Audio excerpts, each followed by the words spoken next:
रणदीप सिंह सुरजेवाला जी, Jagdish shutter जी,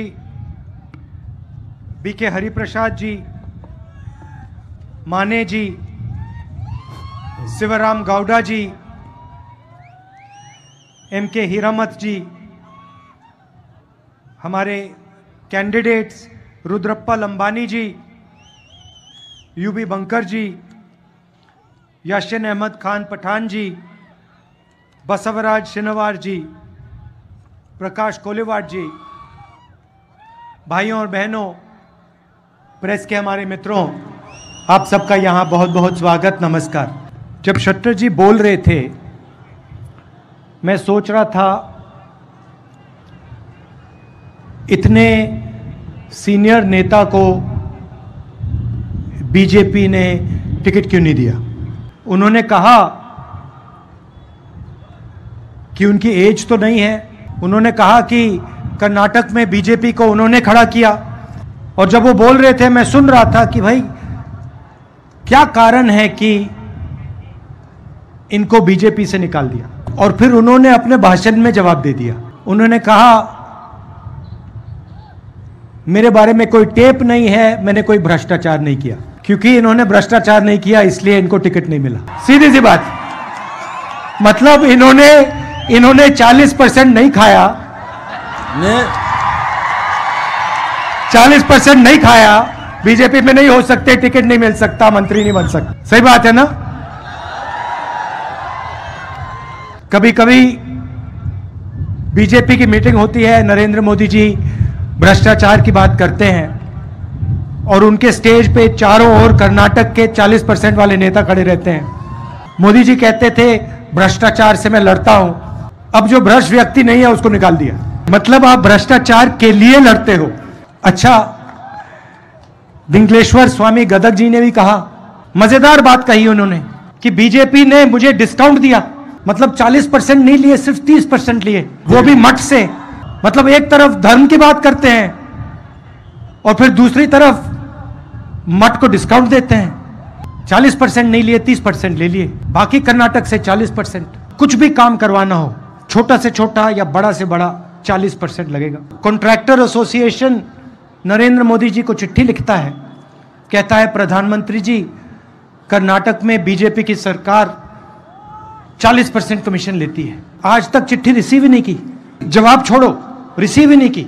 Mysore sandal soap corporation में MLA का बेटा 8 करोड़ रुपए कैश लिए पकड़ा जाता है। पुलिस सब इंस्पेक्टर स्कैम में 80 लाख रुपए की ब्राइब होती है। असिस्टेंट प्रोफेसर के लिए पैसा लिया जाता है, स्कैम होता है। असिस्टेंट इंजीनियर जॉब स्कैम होता है। मतलब जहां भी देखो बीजेपी के लोग 40% लेते हैं।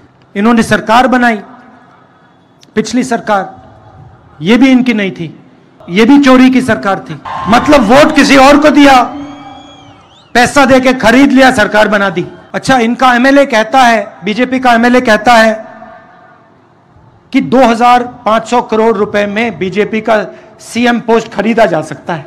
मतलब आपके भविष्य की कीमत बीजेपी के मुताबिक 2500 करोड़ रुपए। इनको ये 40 नंबर अच्छा लगता है, इस बार 40 सीटें दे देना इनको। और बात करेंगे बसवराज जी की, उनकी मूर्ति के सामने जाके हाथ जोड़ेंगे और पूरे देश में नफरत फैलाएंगे। एक धर्म को दूसरे धर्म से लड़ाएंगे, एक जात को दूसरी जात से लड़ाएंगे। और जो बसवराज जी ने पूरी जिंदगी किया उसके खिलाफ काम करेंगे। 2-3 बड़े उद्योगपतियों की पूरी मदद करेंगे। और किसान, मजदूर, छोटे दुकानदार चिल्लाते रहें, रोते रहें, इनको कोई फर्क नहीं पड़ता। इन्होंने आपसे 40% पैसा लिया।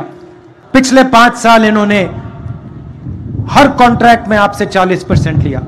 अब हम आपके लिए कुछ करना चाहते हैं। शुरुआत में ही हम 4 वायदे करना चाहते हैं और पहले दिन, पहली कैबिनेट मीटिंग में हम ये वायदे पूरे करने जा रहे हैं। मैं आपको बता रहा हूं, 2 दिन नहीं लगेंगे, पहले दिन, पहली मीटिंग में ये 4 काम होंगे।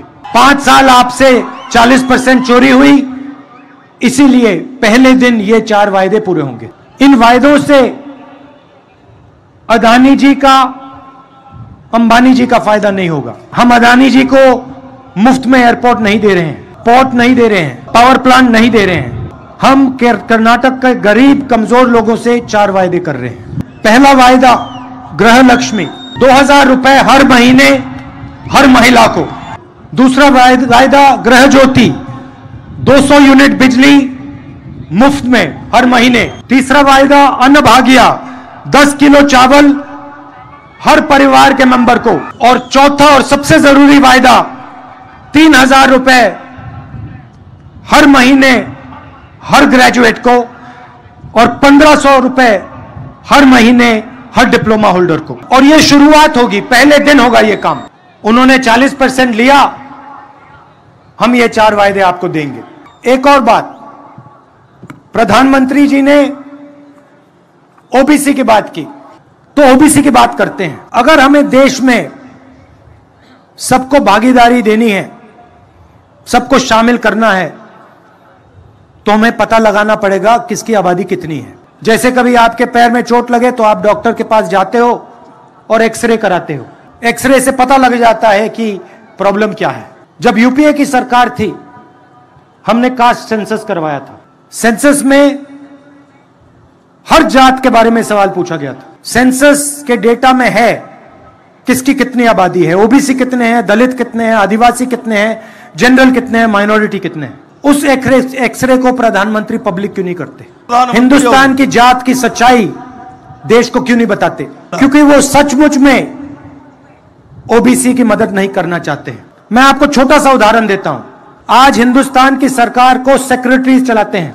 देश का पैसा, सरकार का पैसा, सरकार का बजट सेक्रेटरीज डिसाइड करते हैं। उन सेक्रेटरीज में से सिर्फ 7% ओबीसी, एससी और एसटी से आते हैं। क्या ओबीसी, एसटी और एससी की आबादी सिर्फ 7% है देश में? देश को पता लगना चाहिए कि इस देश में ओबीसी कितने हैं, दलित कितने हैं, आदिवासी कितने हैं, जनरल कितने हैं। नरेंद्र मोदी जी को एकदम कास्ट सेंसस का डेटा रिलीज कर देना चाहिए। दूसरी बात, जो रिजर्वेशन पे 50% का लिमिट रखा हुआ है, इसको एकदम हटा देना चाहिए। अगर नरेंद्र मोदी सचमुच में ओबीसी की बात करना चाहते हैं, सचमुच में ओबीसी को भागीदारी देना चाहते हैं, सचमुच में ओबीसी का भविष्य बनाना चाहते हैं, तो ये 2 कदम उठा लें। और जब तक ये काम नहीं करेंगे तब तक वो ओबीसी शब्द न प्रयोग करें। कि अगर वो सचमुच में ओबीसी को चाहते हैं तो ये 2 काम उनको पहले करने चाहिए। और तीसरी बात, जितनी आबादी एससी और एसटी की है उतना रिजर्वेशन उनको मिलना चाहिए। और प्रधानमंत्री जी, अगर आपने कास्ट सेंसस का डेटा रिलीज नहीं किया और 50% का कैप नहीं हटाया, पहले हम आप पे दबाव डालेंगे, आपसे करवाएंगे, और अगर आपने नहीं किया तो हम करेंगे। आखिरी बात मैं किसानों की करना चाहता हूं। आप याद कीजिए, जब यूपीए की सरकार थी, हमने आपका कर्जा माफ किया था। 72,000 करोड़ रुपए किसानों का माफ किया। पेट्रोल का दाम 60 रुपए हुआ करता था, गैस सिलेंडर 400 रुपए का था, पर टैक्स नहीं लगता था। हम फर्टिलाइजर सब्सिडी देते थे, आज आप पे ऊपर जीएसटी लगता है। 100 रुपए का पेट्रोल हो गया, 1000 रुपए का सिलेंडर हो गया, और पूरा का पूरा फायदा 2-3 उद्योगपतियों को जाता है। शुगर केन के किसानों को सही दाम नहीं मिलता।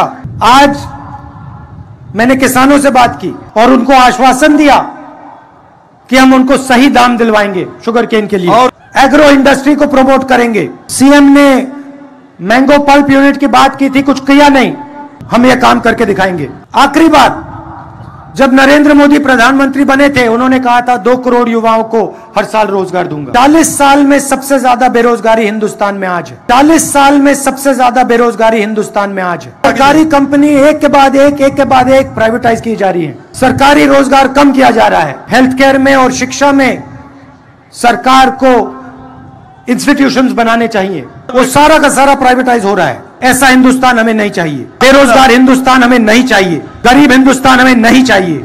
न्याय चाहिए हमें, और यही कर्नाटक की सरकार करने जा रही है। गरीबों के लिए, किसानों के लिए, मजदूरों के लिए सरकार बनेगी। और इन्होंने जो 40% भ्रष्टाचार किया है उसको हम भूलेंगे नहीं। आप सब आए, दूर दूर से मेरी बात सुनने आए, इसके लिए मैं आपको दिल से धन्यवाद करता हूं। कांग्रेस पार्टी को कम से कम 150 सीटें देनी है, नहीं तो फिर से ये आपसे जो इन्होंने पैसा चोरी किया है उससे ये सरकार को खरीदने की कोशिश करेंगे, और इनको 40 सीट से ज्यादा मत दे देना। आप सबका बहुत बहुत धन्यवाद। नमस्कार।